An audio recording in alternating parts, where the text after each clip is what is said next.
سلام. به دنیای قصه ها خوش آمدید.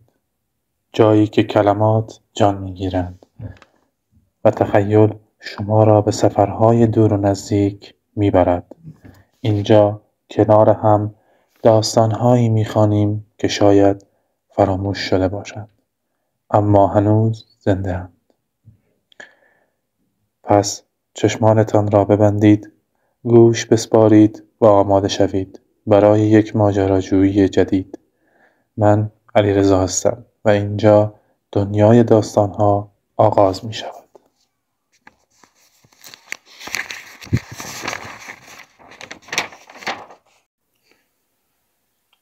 سلام دوستان، امیدوارم که حالتون خوب باشه. این بارم براتون یک داستان بسیار جالب آوردیم در رابطه با یک ورزشکار است. یک ورزشکار سوئیسی. اسم داستانمون هست مسیر به سوی قله.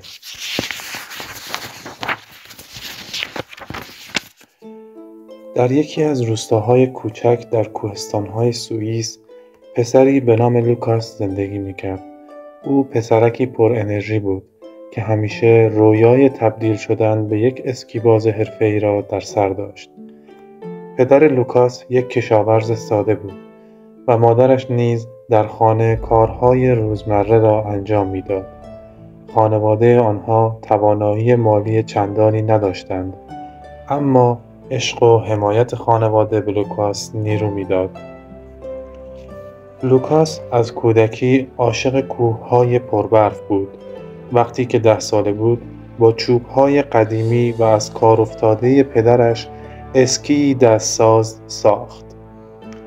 هر روز صبح زود قبل از طلوع آفتاب او به بالای تپه نزدیک روستا می‌رفت و شروع به تمرین می‌کرد. مردم روستا اغلب او را می‌دیدند که بارها و بارها زمین می‌خورد، اما باز بلند می‌شود. یک روز پیرمردی به نام هانس که مربی بازنشسته اسکی بود، تمرینات لوکاس را دید. هانس که تحت تأثیر عزم و اراده این پسر قرار گرفته بود، به او نزدیک شد و گفت: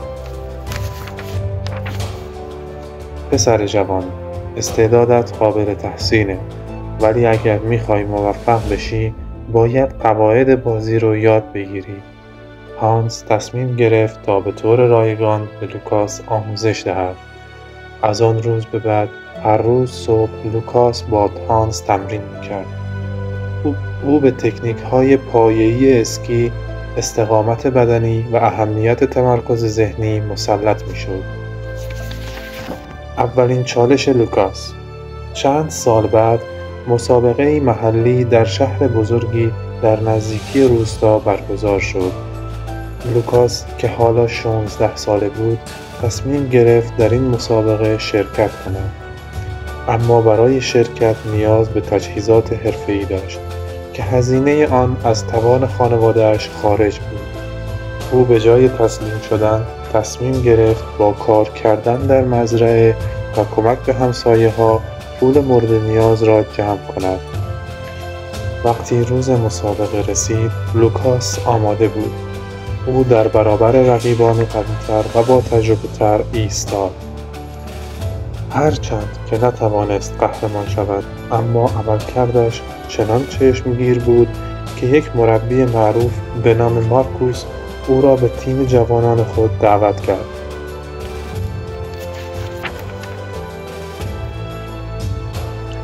تمرینات در تیم حرفه‌ای بسیار سخت‌تر از چیزی بود که لوکاس تصور می‌کرد.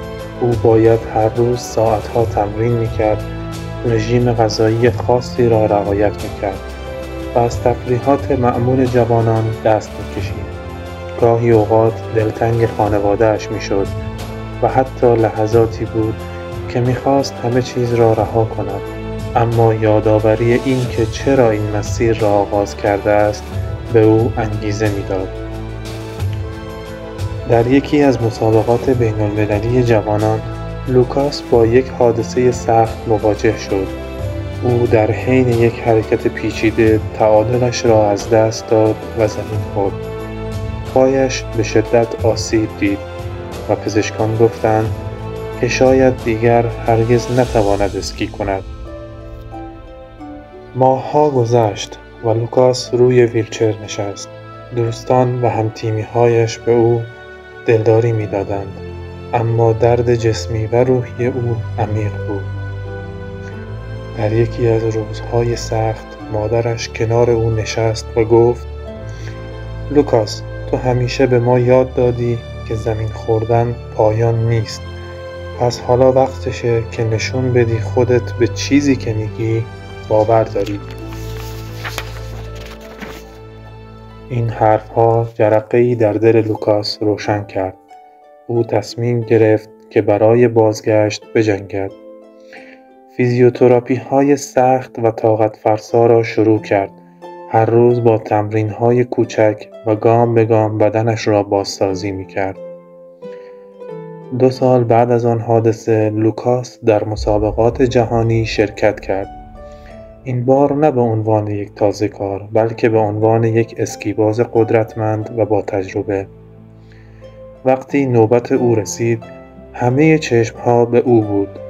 با هر حرکت او چنان بی‌نقص عمل کرد که حتی داوران نیز تحت تأثیر قرار گرفتند. در نهایت لوکاس قهرمان شد و مدال طلا را بر گردن آویخت. پس از مراسم خبرنگاری از او پرسید چه چیزی باعث شد که پس از آن حادثه دوباره به مسیر بازگردی؟